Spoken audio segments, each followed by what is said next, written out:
एक बार स्वामी विवेकानंद अमेरिका के शिकागो में अपना ऐतिहासिक भाषण देने गए हुए थे। उनका व्याख्यान काफी प्रसिद्ध हो चुका था। अपने भाषण को पूरे विश्व पटल के सामने रखने के लिए स्वामी विवेकानंद अन्य देशों का भ्रमण करने के लिए निकले। इसी क्रम में उन्हें एक फ्रांसीसी विद्वान ने अपने घर आमंत्रित किया। स्वामी जी उनके घर पर पहुंचे। स्वामी जी का स्वागत किया गया। स्वामी जी के लिए फ्रांसीसी विद्वान ने स्वामी जी के लिए अच्छे भोजन का प्रबंध किया। विदेश में इस तरह का भोजन बड़े सौभाग्य की बात थी। भोजन उपरांत वेद वेदांत और धर्म की रचनाओं पर बात चलने लगी। स्वामी जी ने वहां एक मोटी पुस्तक देखा। पुस्तक लगभग 1500 पृष्ठों की होगी। स्वामी जी ने अपने मेजबान से पूछा, यह क्या है? मैं इसका अध्ययन करना चाहता हूं।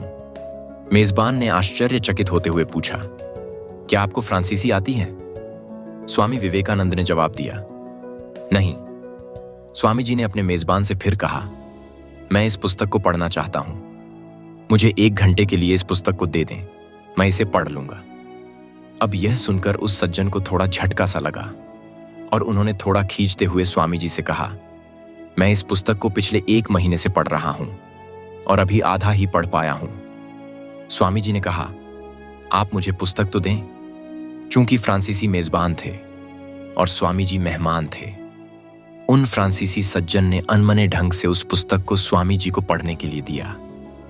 स्वामी जी उस पुस्तक को अपने दोनों हाथों में रखकर 1 घंटे के लिए योग साधना में बैठे गए। जैसे ही 1 घंटा बीता, फ्रांसीसी विद्वान कमरे में आ पहुंचे। आते ही उन्होंने स्वामी विवेकानंद से प्रश्न पूछा, क्या आपने अध्ययन कर लिया? स्वामी जी ने कहा, अवश्य। मेजबान ने कहा, मजाक ना करें स्वामी जी। फिर स्वामी विवेकानंद ने कहा, मैं सत्य कह रहा हूं। स्वामी जी ने कहा, आपको अगर कोई संदेह हो तो आप पूछ सकते हैं। उन सज्जन ने एक पृष्ठ खोला और स्वामी जी से उसके बारे में पूछा। स्वामी जी ने अक्षरशः जवाब दे दिया। फ्रांसीसी विद्वान के आश्चर्य की कोई सीमा नहीं थी। स्वामी जी के चरणों में गिर गए।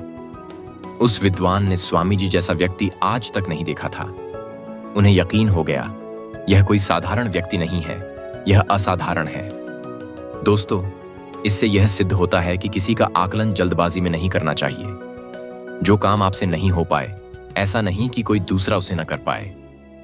दोस्तों, हमारे देश के ऐसे महान विद्वान के लिए 1 लाइक तो बनता है।